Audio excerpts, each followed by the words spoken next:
모아모아, 오늘도 건강하시고 행복하세요. 세상 모든 정보 모아모아입니다. 오늘 영상에서는 정부가 파격적으로 제시한 최대 90%의 채무 원금 감면과 관련된 정보를 모아왔습니다.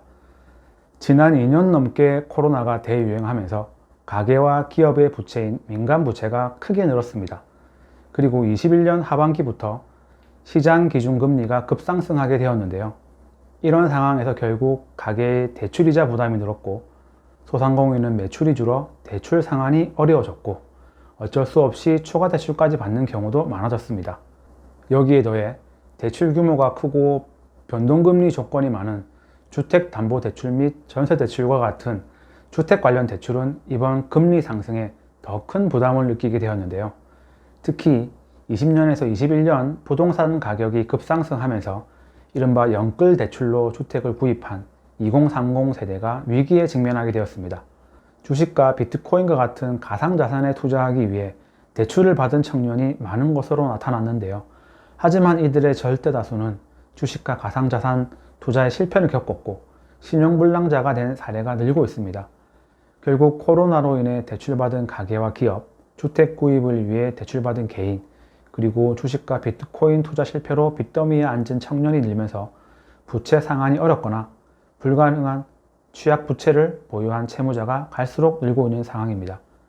정부는 이러한 문제가 추후 국가 안정에 큰 혼란을 야기할 것이라 판단했고 이들을 구제하기 위해 금융부문 민생안전대책을 마련했습니다.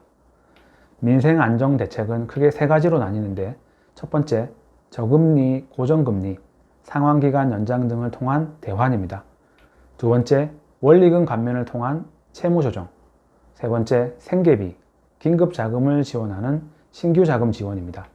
이를 위해 30조 원 규모의 새출발 기금을 마련하고 부실 우려 채권을 매입할 계획입니다.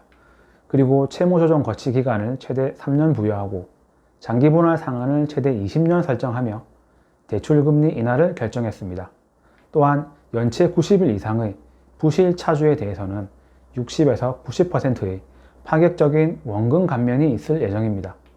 한편 7%가 넘는 고금리 대출은 저금리 대출로 전환을 유도하고 기업을 위해 신규 사업 자금으로 42.2조 원의 예산을 편성했습니다. 주택담보대출의 경우 변동금리를 고정금리 대출로 전환하는 안심전환 대출을 40조 원 공급하기로 했습니다. 투자 실패를 경험한 청년을 위해서는 청년 특례 프로그램을 신설했는데 채무 과중도에 따라 이자를 30에서 50%까지 감면하고 상환유예 등을 1년 한시적으로 지원할 예정입니다. 이런 지원 사업은 8월부터 이루어지며 한국자산공사, 주택금융공사, 신용보증기금, 주택도시보증공사, 신용회복위원회 등 관련 기관을 통해 문의하시고 상담하시면 됩니다. 지원 사업과 관련 기관의 연락처를 화면에 올리겠습니다. 필요하신 분들은 메모나 화면 캡처를 하시길 바랍니다. 지금까지 채무와 관련된 민생안정 정책을 알아보았는데요.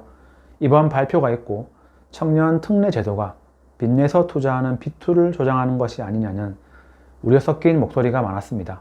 이자를 잘 갚은 사람만 바보된 것이다. 정부가 투자 손실을 해결해 주는 것이 맞는 것이냐 등 여러 이야기가 많았는데요. 이에 금융위원회는 이번 지원은 저신용 청년들이 금융 채무 불이행자로 전락하는 것을 미연에 방지하고자 하는 목적이다. 그리고 다양한 심사를 통해 도덕적 해이를 최소화하도록 운영하겠다고 공식적으로 발표했습니다. 이번 정책이 빚 때문에 힘든 시간을 보내고 있는 분들에게 큰 힘이 되고 모두 새롭게 출발할 수 있는 계기가 되었으면 하는 바람입니다.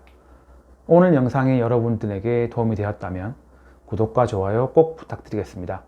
여러분의 응원이 영상 제작에 큰 힘이 됩니다. 감사합니다. 오늘도 건강하시고 행복하세요. 세상 모든 정보 모아모아였습니다.